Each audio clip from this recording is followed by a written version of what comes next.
All right. Take a deep breath, switch hats, and we are going to jump into our final question. So if you're just joining us for the first time, you come at the very last of a series, which is fine because the series is questions. We just had people submit questions before summer, and then all summer we've been getting questions, and sorry if I didn't get to your question because after we got a few sermons in, people started to have more questions and we ran out of weeks, but maybe we can do it next year again or something like that. But for today's question, I thought this was a good one for the very final question. We've gone through all kinds of things, and it was kind of funny. I think every week at least one person said, "Oh, people don't preach on that," and it's like, okay, well, that's what you get when you have questions. But this last one is something we need to know, and we sometimes talk about, but we sometimes complicate too, and that is the simple question of how do I talk to people about Jesus? What do I say? What do I do? And I hear all the time, I've even heard today, I can do some things, but I really don't know how to talk to people about my faith. And that's okay. We're going to work through that. And I'll even start by asking, has anyone ever struggled with this? Don't be shy. Have you ever struggled with being able to talk to people about your faith, right? Lots of people raise their hands, and the rest are struggling with lying. No, I'm kidding. I'm kidding. But there are lots of struggles, and some people are good at it, right? Some people can just, someone was telling me this morning about someone they know who can just, middle of a conversation be like, "Hey, do you know the Lord?" Right? Like some people are really good at that, and was it last week or 2 weeks ago I talked about my friend who does that. He's just right into it. The conversation always goes there, and I will start by saying that's not how it has to be. We're not necessarily people who just try and insert Jesus into every, parent-teacher interview, like, "Hey, have you heard about Jesus?" Right? Like, we're not. That's not how God instructs us to be. And some people are really good at that, and that's great. But not everyone has to be a 30 seconds to Jesus kind of person. Some of the questions we have would be: one, does it matter? Do I need to do this? Is this part of being a Christian? Some people would say, "I'm not gifted for this. It's just not my cup of tea to talk to people about my faith. It's private for me." Other people would want to share, but they'd say, "I don't know how to, I'm going to overshare. I'm going to undershare. I'm going to say something wrong. I don't know what to say or how far to go."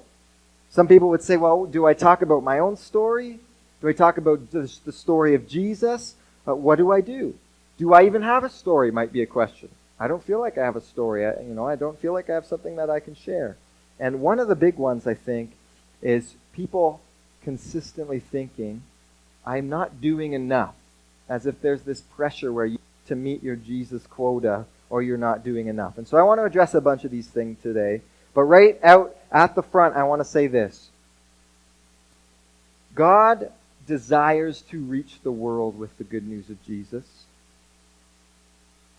And God desires to use His people to do that.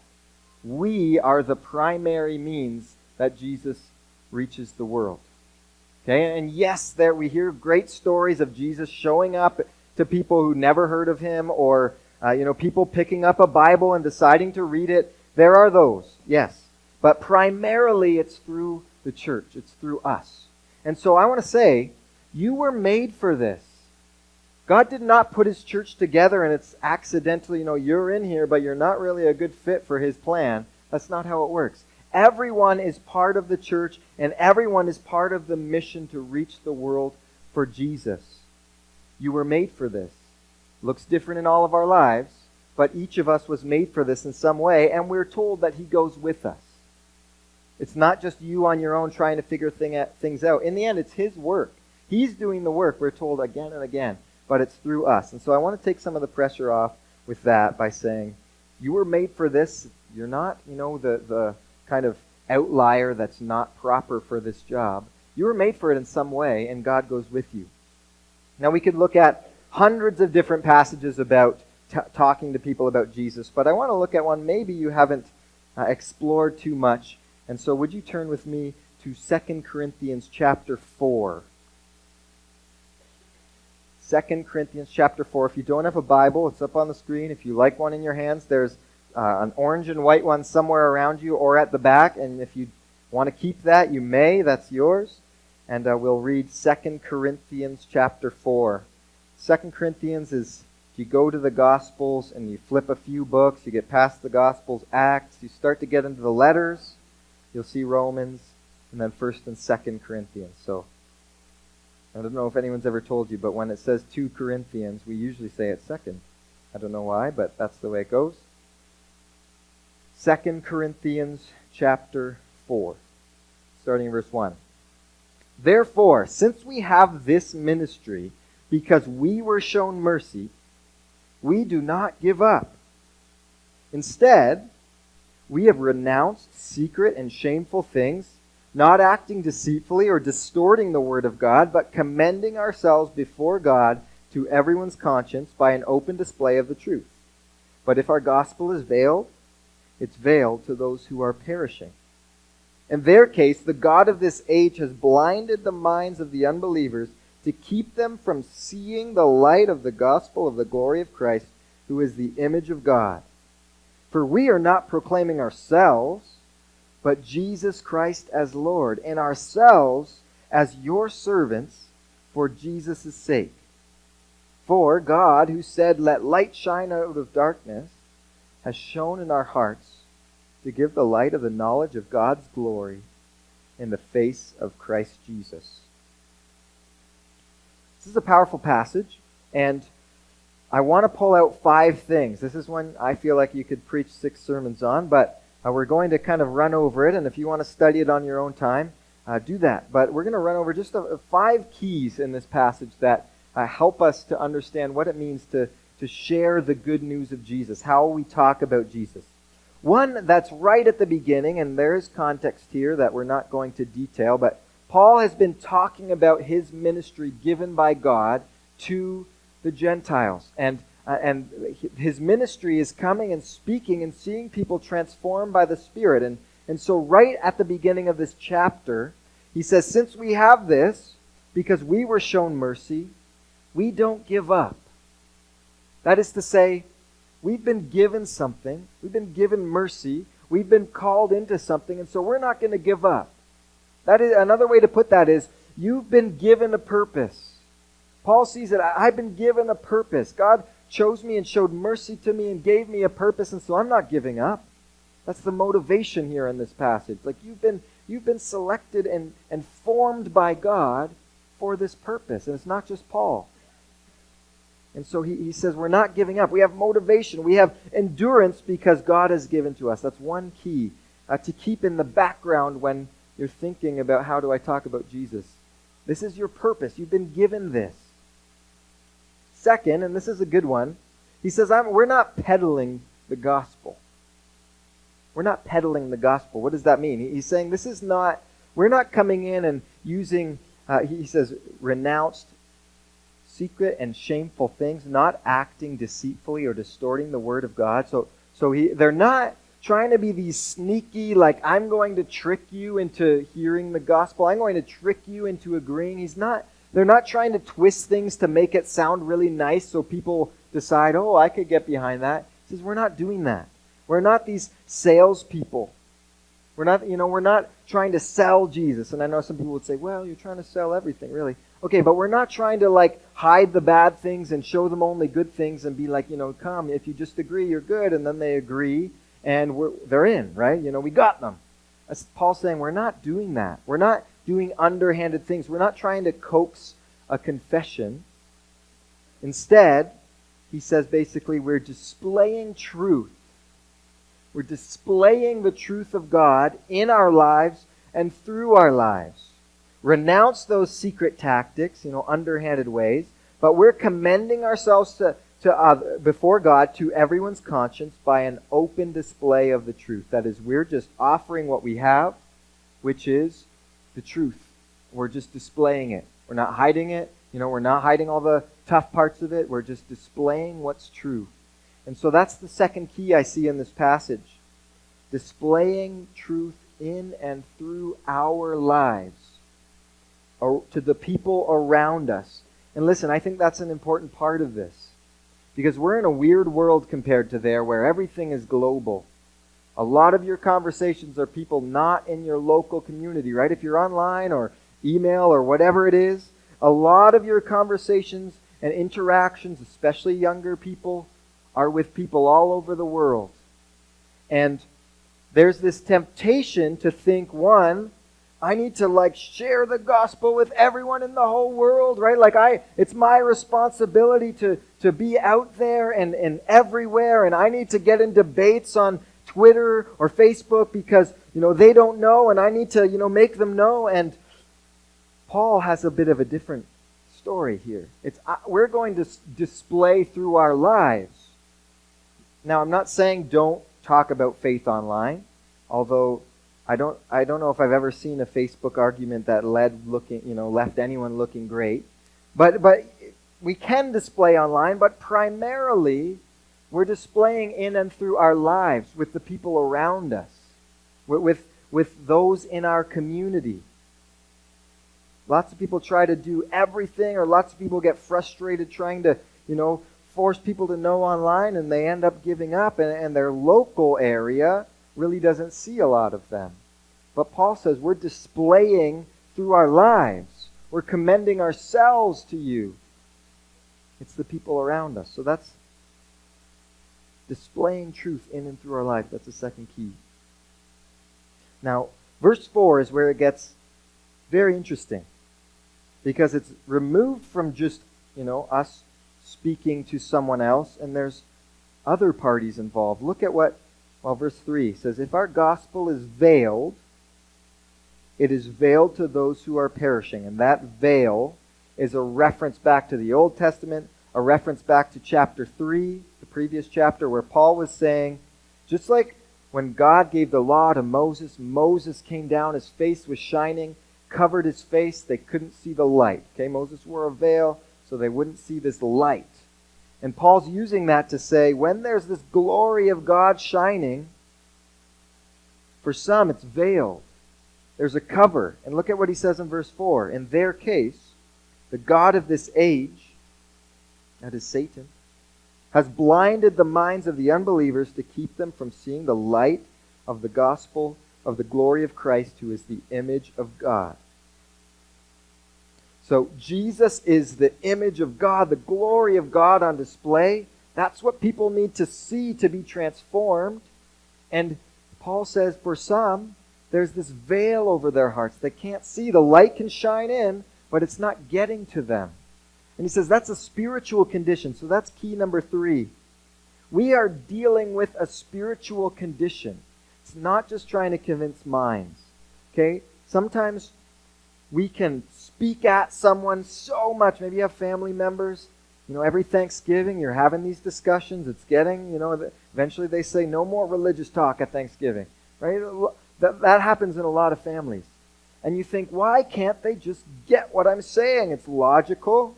It makes sense, and they won't listen. Well, there's a spiritual condition. It's not just persuasion that we need. Not to mention, we're sharing something that's totally outside the common worldview. And a lot of these things with worldview and society, a lot of them, there's spiritual things behind that as well. Satan works through lies, and lies aren't just individual. They can be big.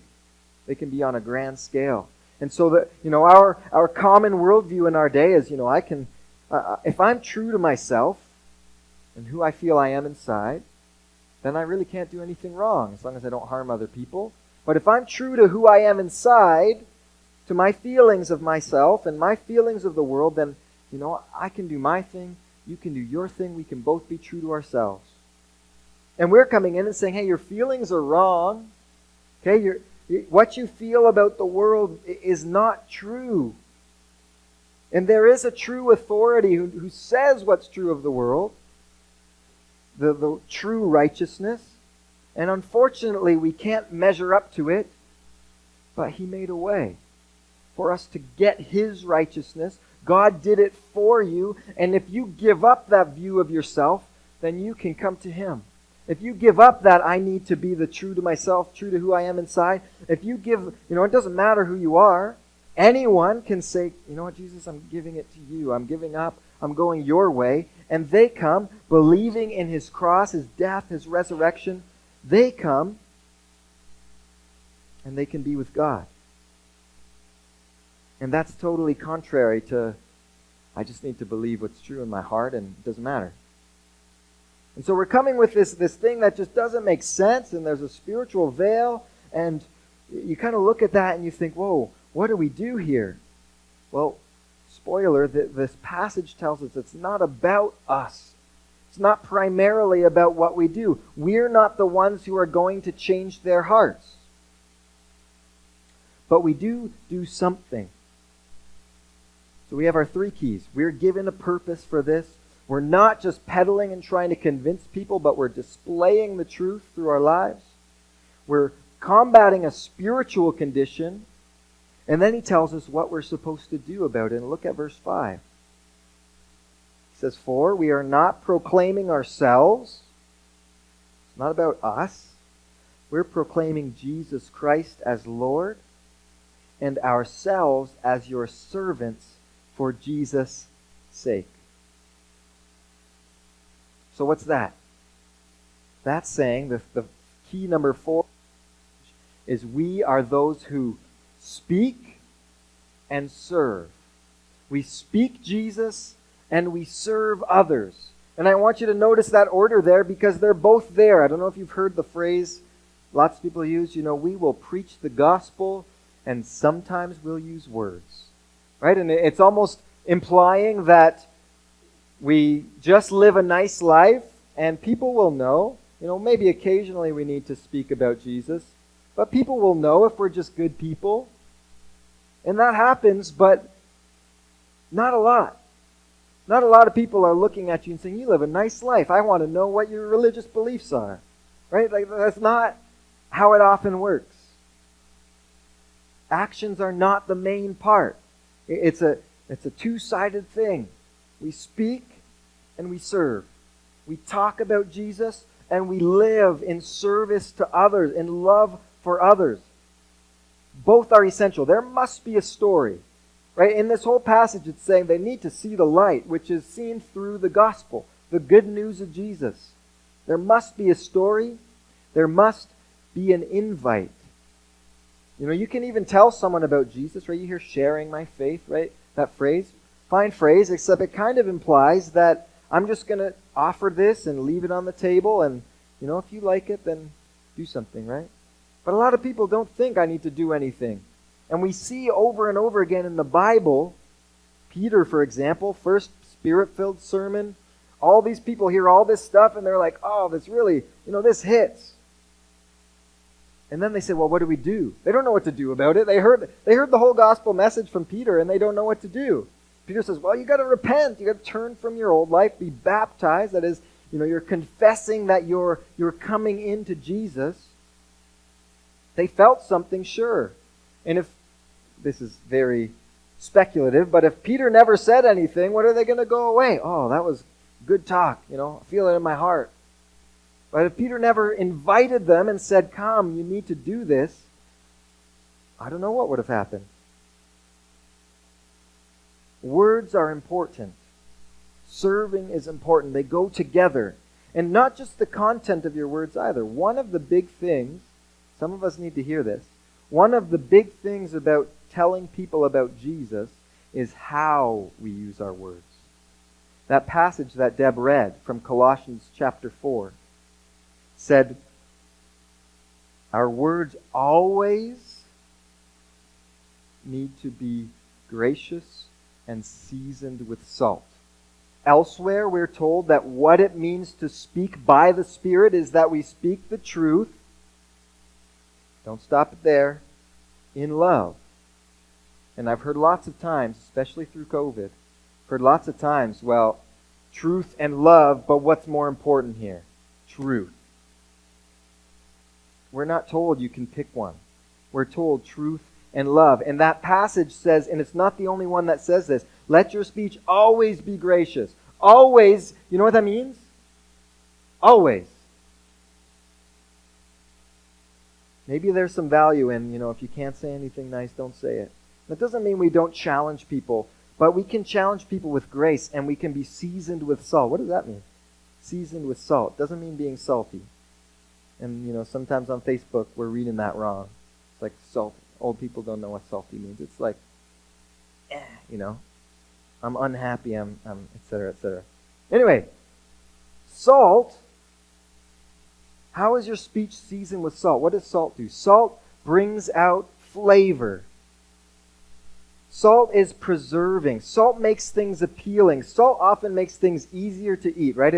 I'm no culinary expert, but it's an enhancer and a suppressor, right? Enhances some flavors, suppresses bitter flavors. It helps things be easier to eat, preserves goodness. So your words coming out of your mouth, whatever you're saying, always needs to be something that's going to enhance what is good, suppress what is difficult, so someone can take your words and say, that tastes good. And that's possible. There are some people who are really good at having words that are seasoned with salt, and they correct you, and you're like, thank you, And they say something good, and you're like, I could never say it like that. And I'm not saying everyone has to be an eloquent speaker, but it's working so that our language, the way we speak, is not cutting people down, is not letting someone leave thinking less of themselves or less of someone else. It's not making them walk away say, I don't really like being around that person. And it's harder for some than others, for sure. Some people naturally have, they speak in ways that can be hurtful, and some of us are good at that, but we need to work at that and think about how we're using our words.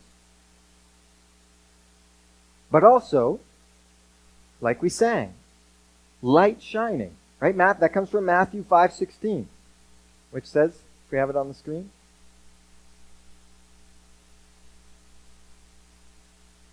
coming up, let your light shine so that men might see your good deeds and glorify your Father in heaven. Jesus is saying that your good deeds, the serving you do, is like a light shining, and people do see it, not just your words, but your deeds, and in seeing that, they see your Father. Or I don't know if you've ever heard Romans chapter 12, which says, do we have that one up there? Therefore, in view of the mercies of God, in light of all that God has done, present your bodies as a living sacrifice. Your bodies. Our mission is to speak the good news of Jesus. Why are we here? We're here to glorify God and speak about Jesus and show His love to the world. And this says, offer your bodies. Interesting. Not just your words, but yourself. Your bodies, your actions. It's not just words, it's not just actions, it's both together. So speaking and serving together is a key in this passage. One more key in this passage, and that's in the last verse. And this brings it all together, because you could read all this so far and be like, whoa, this is a tall task for me. My words and my serving are going to somehow affect this spiritual condition. But look at verse 6. For God, who said, let light shine out of darkness, and just pause there for a second. That quote is when the Greek Old Testament starts, that's what it says. We have in the Hebrew and which is translated to the English, it says, let there be light. But in the Greek, it says this. That's what he's referring to. Let light shine out of darkness. And so he's saying, the God who said that, the God who spoke the world into existence, he says, has shone in our hearts to give the light of the knowledge of God's glory in the face of Christ Jesus. So when we come to this and say, my speaking, my serving, spiritual condition, what do I do? Paul finishes it by saying, listen, God spoke and nothing was there and something was there. Right? God spoke that into existence. That same God is speaking into hearts to bring that light. So they need light. If we're going to summarize this, people need light. They're blind, they're veiled. And the light is found in Jesus. We, as His people, have that light in us. We can speak it. We can live it. And God lets the light shine in their hearts. So listen, it doesn't hinge on you. It doesn't hinge on me. And God is not pressuring you to like, hey, you need to turn every passerby in the grocery store into a conversation about Jesus. And hopefully like 3 out of 10 are coming to Jesus. God is doing that work. We let the truth be displayed from our lives, flowing out from our lives, who Jesus is. And then when they see the light, God is the one doing the work. So listen, you're not going to be messing up God's plan. A lot of people have this pressure like, oh, I might not say the right thing. What if they hate God more after I talk to them? You're not going to mess up God's plan. It's not up to you. And that light, if you're in Jesus, is in you. It's a part of you. And we're told in the Bible, we're just yielding.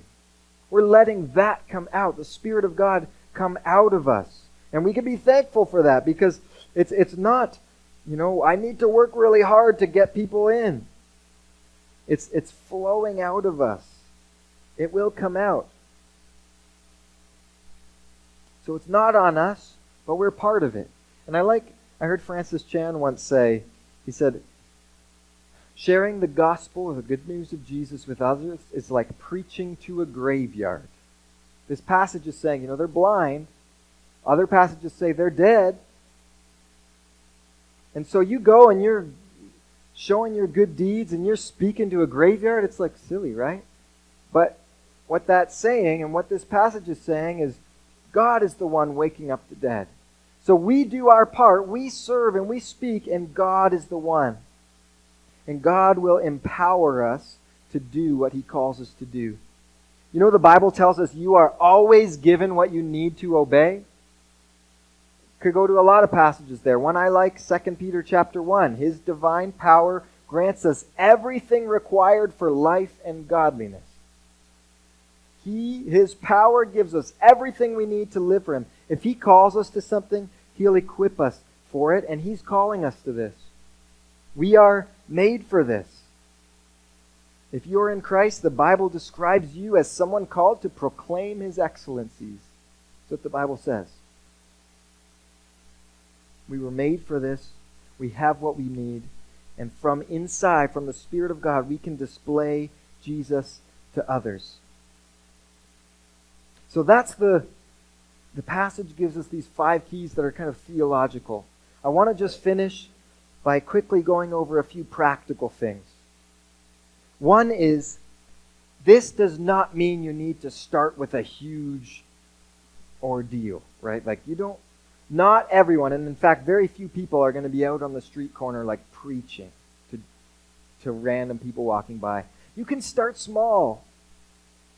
You can take these steps, especially if you're afraid, and it's okay to be afraid. You can take these little steps where maybe at work no one knows you're a Christian and you make a passing comment about church. And they're like, oh, didn't know you went to church. Hey, that's a small start. Don't be afraid to start small. And I would say, don't be afraid to tell your story. Now, your story is not what saves people, but the message of Jesus, even in the Bible, is told by the interaction between a person's story and the story of Jesus.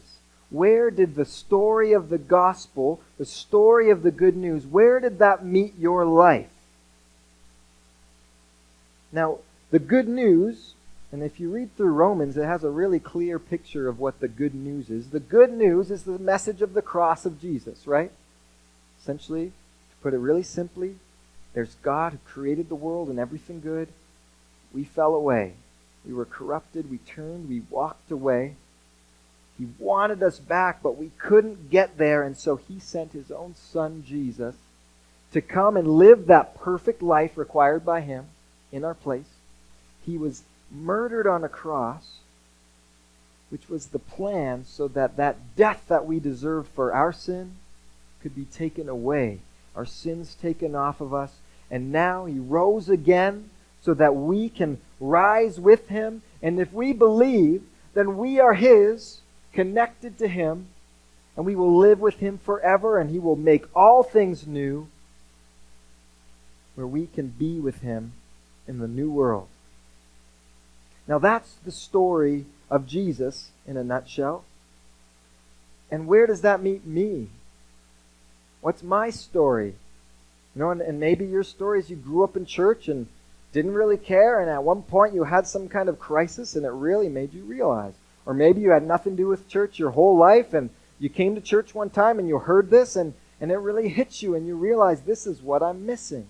You see, the gospel is designed to speak to the deepest parts of people.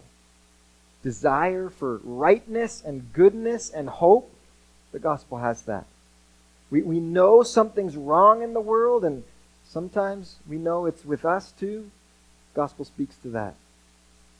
And so your story, in conjunction with this message of the cross, is where kind of your unique way of talking about Jesus emerges.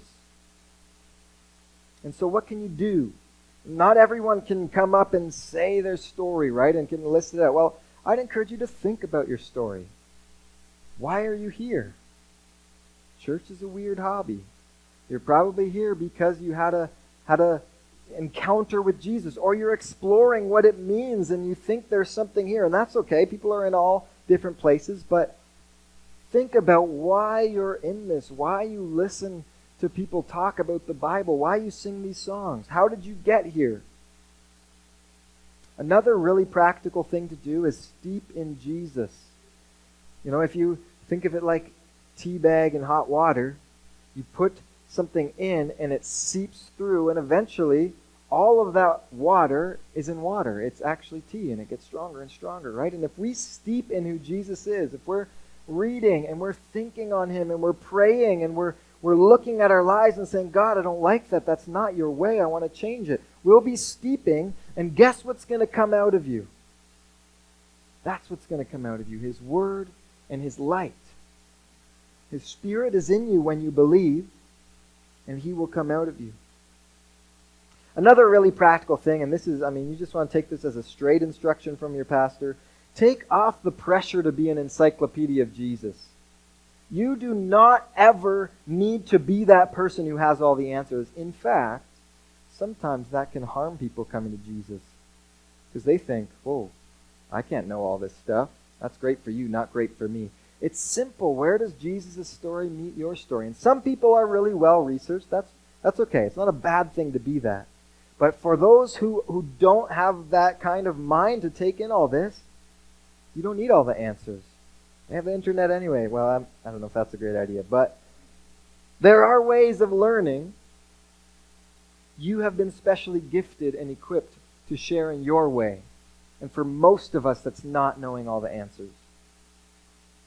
Where your story meets Jesus' story, that's where the light will shine.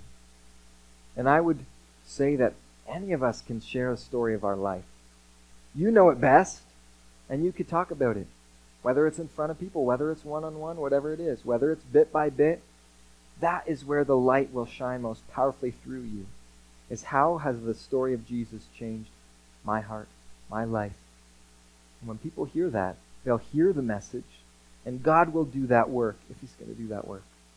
And when they come to make a decision and you see that's so exciting, but that part's not up to us. That's up to God. Our part is we speak and we serve.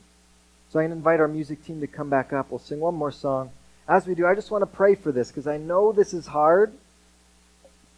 And so, if it's difficult, we pray and expect God to move on our behalf to let his will be done. So would you join, if you're able, in standing, and we'll pray and then sing. God, thank you for your word which equips us. Thank you that, unlike what some of us think, you're not just changing our lives and abandoning us to do our own thing. You offer a way, and you provide us grace, and you go with us step by step, and your Spirit is with us. And so I ask, God, that we would be able to be a people who share your love, just like we've stated is the mission of our church. We want to share your love with the Columbia Valley. And we have a uniquely powerful place where we see a lot of different people, and especially our church is at the top of the hill. Everyone sees it who comes to town. And even though it's not about the building, I pray that just like that, where everyone sees it, your love through your people here would be something that people see. But I pray in the next year that we would just recognize that the people of our church are becoming a good name in the community where people know that we love them and we want to serve them, and we can confidently talk about Jesus without being picky and combative, but with grace, a word seasoned with salt. And God, will we see people come to you? Will we see you shine that light, that work that only your Spirit can do, that miracle, people deciding to come, people being baptized, people becoming a part of your family, and us seeing your kingdom grow and multiply in our area. We ask you that you would do this so that you are honored in it, so that we can rejoice with thankfulness in our hearts. We pray through the beautiful name of Jesus. Amen.